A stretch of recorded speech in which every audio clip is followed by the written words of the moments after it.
Halo adik-adik, jumpa lagi dengan Kak Trias dalam Doremi, doa dan renungan misioner pada hari Senin tanggal 19 September 2022.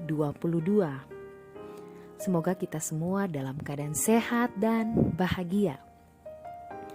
Hari ini kita akan membaca dan merenungkan sabda Tuhan dari Injil Lukas tentang pelita. Namun sebelum itu, mari kita mengawalinya dengan doa.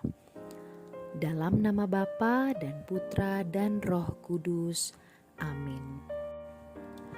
Ya Allah Bapa yang Maha Kuasa, kami mengucap syukur karena Engkau sudah menyertai kami dari malam hingga pagi ini.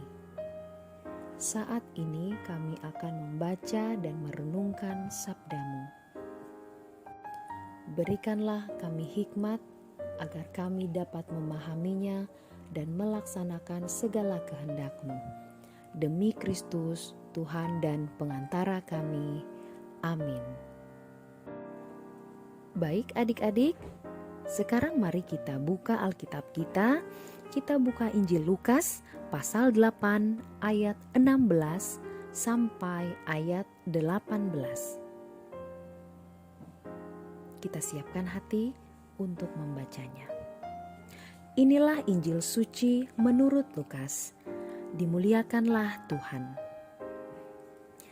Sekali peristiwa, Yesus bersabda kepada murid-muridnya, "Tidak ada orang yang menyalakan pelita lalu menutupinya dengan tempayan atau menempatkannya di bawah tempat tidur. Tetapi ia menempatkannya di atas kaki Dian, supaya semua orang yang masuk ke dalam rumah melihat cahayanya. Sebab tiada sesuatu yang tersembunyi yang tidak akan dinyatakan, dan tiada suatu rahasia yang tidak akan diketahui dan diumumkan. Karena itu, perhatikanlah cara kalian mendengar. Karena barang siapa sudah punya, akan diberi, tetapi barang siapa tidak punya, apapun yang dianggap ada padanya, akan diambil." Demikianlah sabda Tuhan. Terpujilah Kristus. Adik-adik sekalian, pelita adalah lampu dengan bahan bakar minyak. Di zaman sekarang ini sudah jarang sekali orang memakai pelita untuk menerangi rumahnya, karena semua orang menggunakan tenaga listrik. Terkecuali kalau di daerah-daerah terpencil, pelosok, pedalaman, atau di lereng-lereng pegunungan, mungkin masih ada orang yang menggunakan pelita sebagai alat penerangan. Menjadi pelita adalah panggilan Tuhan bagi setiap orang percaya. Kenapa? Karena Tuhan telah memindahkan kita dari kegelapan kepada terang-Nya. Karena itu, Tuhan menghendaki kita memiliki kehidupan yang bersinar di tengah-tengah dunia ini.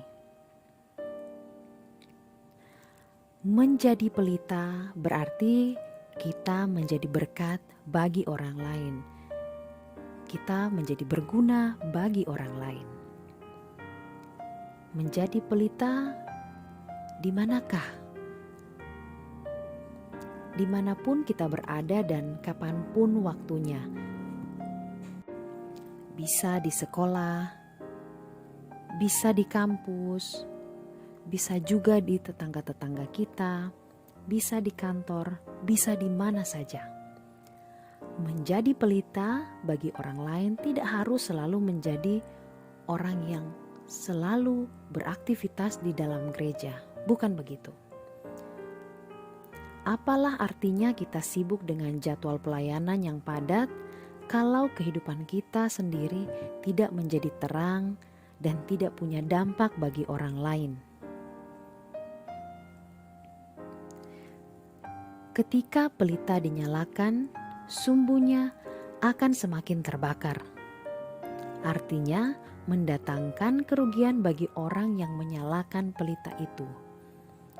Jadi, ada harga yang harus kita bayar untuk menjadi pelita bagi orang lain. Kita harus siap untuk berkorban dan rugi.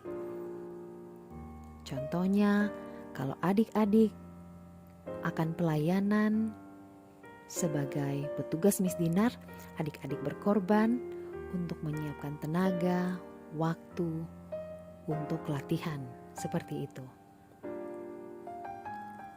Jika kita menyayangkan hal itu, maka pelita tidak akan pernah menyala. Ingat adik-adik, kalau kita menjadi pelita, kita harus rela menjadi hamba, menjadi pelayan bagi orang lain, sebagaimana Tuhan Yesus teladankan untuk kita. Amin. Untuk mengakhiri permenungan kita hari ini, mari kita berdoa dengan doa anak misioner Indonesia. Dalam nama Bapa dan Putra dan Roh Kudus. Amin. Tuhan Yesus, Engkau diutus Bapa menjadi berkat bagi dunia, menjadi selamat bagi manusia. Utuslah kami anak-anak-Mu di Indonesia untuk menjadi sahabat yang kuat bagi yang lemah, sahabat yang rela berkorban bagi yang menderita payah, sahabat penghibur bagi yang sakit dan gelisah. Tuhan Yesus, kami pun ingin menjadi utusan-utusan kecil-Mu, teman setia bagi yang tersingkir terlantarkan, teman bicara bagi yang kesepian terlupakan, sobat yang gembira bagi yang sedih dan susah, sobat penuh penghargaan bagi yang tak dicintai. Tuhan Yesus, utuslah kami kini dengan bantuan Roh Kudus-Mu, menjadi garam dan ragi yang baik, menjadi terang dan obor yang cemerlang, membawa kegembiraan dan pengharapan. Tuhan Yesus, kuduskanlah badanku dan sucikanlah jiwaku. Kupersembahkan diriku padamu hari ini. Berkatilah semua anak dimanapun juga. Berkatilah semua orang yang kami jumpai, siapapun juga. Amin. Bapa kami yang ada di dalam surga, dimuliakanlah namamu, datanglah kerajaan-Mu, jadilah kehendak-Mu di atas bumi seperti di dalam surga. Berilah kami rezeki pada hari ini, dan ampunilah kesalahan kami, seperti kami pun mengampuni yang bersalah kepada kami. Dan janganlah masukkan kami ke dalam pencobaan, tetapi bebaskanlah kami dari yang jahat. Amin. Salam Maria, penuh rahmat, Tuhan sertamu. Terpujilah engkau di antara wanita, dan terpujilah buah tubuhmu Yesus. Santa Maria, Bunda Allah, doakanlah kami yang berdosa ini, sekarang dan waktu kami mati. Amin. Kemuliaan kepada Bapa dan Putra dan Roh Kudus, seperti pada permulaan, sekarang, selalu dan sepanjang segala abad. Amin. Dalam nama Bapa dan Putra dan Roh Kudus. Amin. Baik adik-adik, demikian renungan Doremi kita hari ini. Kita akan berjumpa lagi pada Doremi yang berikutnya oleh kakak-kakak dan bunda-bunda yang lainnya. Tuhan Yesus memberkati.